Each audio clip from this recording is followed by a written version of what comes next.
Oke teman-teman, kali ini kita akan membahas seputar Interlink, dan pada kali ini kita akan membahas seputar pertanyaan-pertanyaan teman-teman. Banyak pertanyaan teman-teman mengenai kapan Interlink ini listing ya. Nah, sebelum kita membahas tentang kapan listing, kita harus paham terlebih dahulu bahwasanya ini adalah airdrop. Airdrop itu merupakan suatu mekanisme strategi marketing dengan cara membagikan token secara gratis kepada seluruh penggunanya. Diharapkan dengan demikian akan banyak orang yang mengenal Interlink, akan banyak orang yang menggunakan Interlink, gitu. Jadi mereka membagikan secara gratis ini adalah strategi marketing. Artinya mereka ini mendirikan suatu perusahaan, bukan suatu institusi atau lembaga yang membagi-bagikan sedekah secara gratis. Bukan, tetapi mereka membagikan secara gratis ini untuk tujuan usaha, untuk tujuan suatu perusahaan. Maka daripada itu, pastinya ada mekanisme-mekanisme yang harus mereka terapkan. Pastinya akan ada hambatan-hambatan yang akan mereka hadapi, baik secara internal maupun eksternal, gitu ya. Secara internal mungkin mereka akan menghadapi kendala-kendala tentang sistem atau yang lain-lain. Eksternal, pada saat mereka mau listing kan mereka harus berhadapan dengan regulasi suatu bursa tertentu. Contohnya mereka akan melisting tokennya di Binance Labs, Binance Exchange. Maka mereka juga harus mengikuti regulasi yang ada di Binance. Tentunya harus mengikuti aturan-aturan yang ada di sana. Itu tidak bisa buru-buru tentunya teman-teman ya. Baiklah, kita bahas seputar kapan listing ya. Teman-teman bisa buka sendiri ya, bisa di sini, bagian sini ada profil di sini, lalu teman-teman geser ke atas ya. Nah, di sini di bawah, bagian bawah yang ada kecil-kecil ini ada gambar bola dunia. Ini coba teman-teman klik di sini. Nah, dia akan muncul seperti ini. Teman-teman bisa klik di garis 3 ini. Lalu di sini ada white paper ya. Kemudian teman-teman bisa cari di sini. Di sini ada kolom pencarian ya. Saya paste aja, saya udah ketik tadi. Lalu setelah itu teman-teman klik fact ini. Oke. Nah, di sini dijelaskan di sini dalam bahasa Inggris. Baiklah, kita translatekan terlebih dahulu supaya lebih mudah untuk difahami ya. Kita select dulu semua, baru nanti kita terjemahkan ke dalam bahasa Indonesia melalui Google Translate ya teman-teman. Karena kita bukan orang Inggris, saya juga nggak bisa bahasa Inggris, ya nggak paham dengan bahasa Inggris, ngertinya cuma yes no I love you gitu ya. Jadi terpaksa harus saya translatekan terlebih dahulu. Oke, di sini saya gunakan mode AI. Nah, di sini dijelaskan kapan token akan terdaftar atau listing di bursa. Jadi listing itu artinya tercatat, masuk list gitu ya, masuk list di suatu exchange. Apakah bisa langsung dijual saat listing? Belum tentu. Bisa jadi sudah listing namun belum bisa dijual. Kenapa? Karena likuiditasnya belum ada. Seperti apa rupa TGE atau token generation event? Nantinya di sini akan dijelaskan di bawah ya. Oke, saya bacakan. Rencana saat ini adalah mendaftarkan token menjelang akhir tahun 2025 atau awal 2026.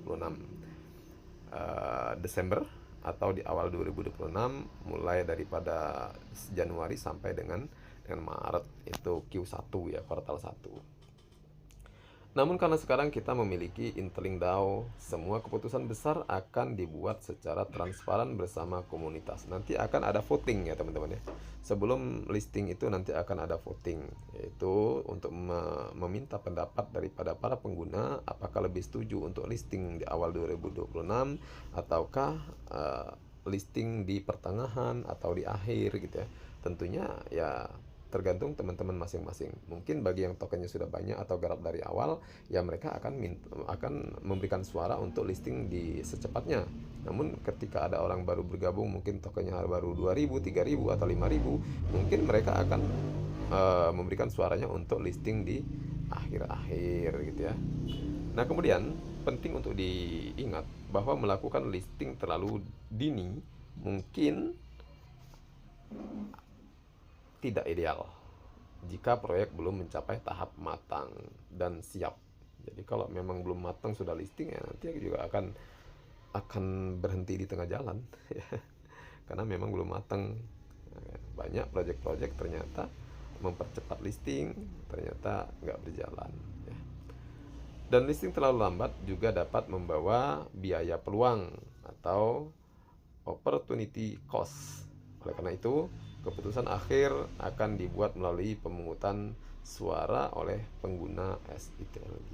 Tentunya nanti akan ada penjelasan-penjelasan terlebih dahulu sebelum kita memberikan suara ya. Nah, kita bisa baca nanti di voting DAO itu, kalau umpama mau listing di awal 2026 dampaknya begini, kalau di akhir dampaknya begini. Pasti mereka memberikan penjelasan. Kemudian untuk TGE, sistem akan menghitung jadwal pembukaan kunci atau unlock token berdasarkan hubungan linear dengan jumlah token yang dimiliki. Sedangkan masa vesting maksimum hingga 180 bulan.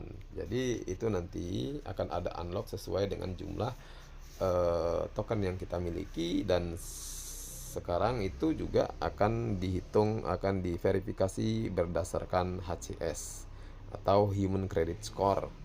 Nah, Human Credit Score itu adalah bentuk penilaian Interlink terhadap keaktifan kita ya. Jadi semakin aktif kita di Interlink, maka semakin banyak juga token yang akan terverifikasi. Begitu ya teman-teman ya.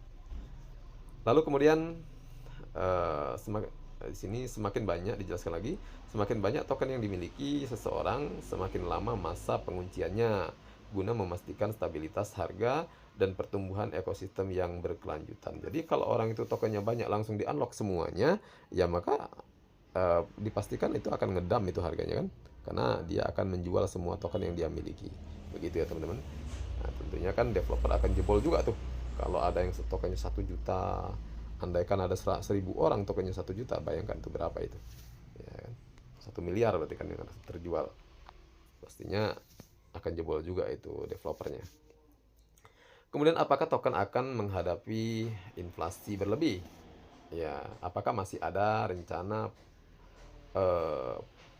peristiwa halving lainnya? Nah, dijawab di sini, token akan dibakar atau diburning dan digunakan sebagai media pertukaran di seluruh ekosistem. Selain itu, kami tidak sepenuhnya menghapus bot. Kami telah sepenuhnya menghapus bot dan farmer dari sistem. Bot itu akun yang bukan manusia asli ya. Jadi semua itu sudah dihapus. Jadi kalaupun ada teman-teman yang nuyul itu dalam Interlink itu ketika dia membuat satu akun tanpa wajah asli ya, tanpa verifikasi muka, maka itu nuyul. Nah, itu akan dihapus nanti. Sehingga sehingga eksploitasi oleh peternakan tambang atau mining farm atau otomatisasi hampir tidak mungkin. Karena memang Interlink ini menerapkan verifikasi muka, dan satu orang itu hanya punya satu muka, nggak mungkin punya 2 muka ya. Jadi satu orang hanya bisa membuat satu akun. Bisa membuat 2-3 akun, mungkin harus ada orangnya, mungkin keluarganya, mungkin temennya yang mau dipakai mukanya, ya silakan. Atau boleh juga pakai muka mantan, boleh. Kalau ada teman-teman yang mau pakai muka mantan di verifikasi, nah nanti repot ya. Kalau suatu saat kita minta verifikasi lagi, repot tuh kita minta verifikasi lagi ke mantan kan. Nah, itu. Jadi silakan kalau teman-teman yang mau nuyul menggunakan wajah mantan gitu ya. Kemudian apakah mengadopsi model dual token ITL dan ITLG beresiko mendilusi nilai secara keseluruhan? Dijawab di sini tidak. Model dual token dirancang dengan cermat untuk memisahkan fungsi tata kelola, utilitas, dan strategis sedemikian rupa sehingga memperkuat penciptaan nilai jangka panjang alih-alih mendilusinya. ITLG berfungsi sebagai token genesis yang diperoleh secara eksklusif melalui penambangan oleh manusia terverifikasi. Jadi kalau orang yang nggak terverifikasi, walaupun dia dapat token, yaitu nggak akan bisa terverifikasi, yang artinya tidak akan bisa diperjualbelikan, nggak akan bisa dicairkan ya. Token ini mengatur Interlink DAO Jadi maksudnya mengatur di sini, ketika kita memberikan suara, maka akan dihitung berapa ITLG kita. Nah, itu ya. Kalau ITLG kita dikit, ya hitungan suaranya dikit gitu ya. Seperti itu. Dan memainkan peran penting dalam memperluas jaringan manusia. Itu ya.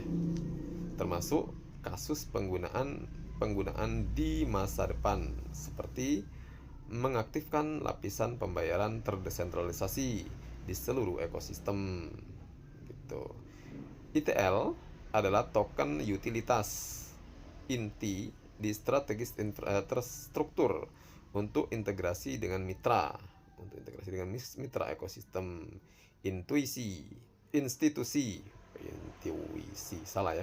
institusi dan modal skala besar, misal dana investasi dan pemain infrastruktur. Ini juga merupakan token yang akan diselaraskan oleh Interlink dengan penawaran publik atau pencatatan saham di masa mendatang, menawarkan model yang ramah regulasi dan siap untuk institusi. Jadi nggak terlalu ribet itu regulasinya ya. Dengan membedakan peran secara jelas, di mana ITLG memperkuat pertumbuhan komunitas dan ITL menggerakkan utilitas ekonomi serta integrasi eksternal, Interlink menghindari fragmentasi nilai dan justru membangun infrastruktur dua token dengan kekuatan komplementer yang dapat berskala di lapisan retail, institusional, dan regulasi. Berapa harga token ITLG saat listing nanti? Ada pertanyaan begini. Di sini dijawab, kami memiliki formula internal tersendiri untuk menentukan penilaian yang adil. Dan itu akan berbanding lurus dengan jumlah pengguna dalam jaringan. Jadi nanti berapa token yang beredar, berapa pengguna, itu akan berbanding lurus dengan itu, dengan jumlah pengguna yang aktif ya, terutama yang tidak aktif ya tidak gitu. Jadi harganya begitu nanti. Nah, bagaimana perhitungannya, perkiraan harga? Ya kita belum tahu karena pada saat listing nanti pengguna itu sudah mencapai berapa orang ya. Sudah mencapai berapa pengguna. Ya tentunya nanti kita akan lihat sendiri nanti. Mengapa ITLG awalnya disebut berjumlah 10 miliar? Apakah Anda meningkatkan pasokan karena pertumbuhan pengguna? Ini ada pertanyaan begitu ya. Tidak. Total pasokan Interlink token atau ITL selalu tetap di angka 10 miliar dan ini tidak pernah berubah. Sedangkan untuk Interlink Genesis token SITLG atau SITLG, pasokan juga telah dibagikan secara transparan sejak awal kepada mitra, investor dan pemangku kepentingan. Dan pemangku kepentingan ekosistem ini mencakup nama-nama global seperti Google, AWS, NIST, dan institusi yang terafiliasi dengan NYSE. Itu kalau dalam bahasa Inggrisnya. Bagaimana cara bacanya? Silakan teman-teman baca sendiri ya.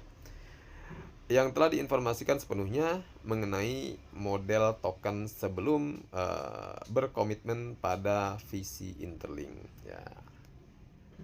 Oke, demikian teman-teman ya yang bisa saya jelaskan berhubungan dengan durasi juga ya. Terlalu panjang nanti durasinya, maka cukup sampai di sini dulu penjelasannya. Mungkin di lain waktu kita akan jelaskan lagi tentang Interlink berikutnya. Di sini teman-teman yang terpenting adalah teman-teman konsisten di dalam mengklaim ITLG-nya, terutama di sini mengklaim secara pribadi di sini ya. Nah, di sini lalu kita juga harus rutin juga disiplin juga mengklaim di security group ya. Nah, di sini seperti saya di sini di grup saya ini ada 5 orang, semua sudah aktif semua ya. Sudah aman, alhamdulillah. Oke, demikian teman-teman, terima kasih dan mudah-mudahan apa yang saya sampaikan ini bisa bermanfaat buat teman-teman semuanya dan nanti kita akan lanjut di video berikutnya. Oke. Assalamualaikum warahmatullahi wabarakatuh.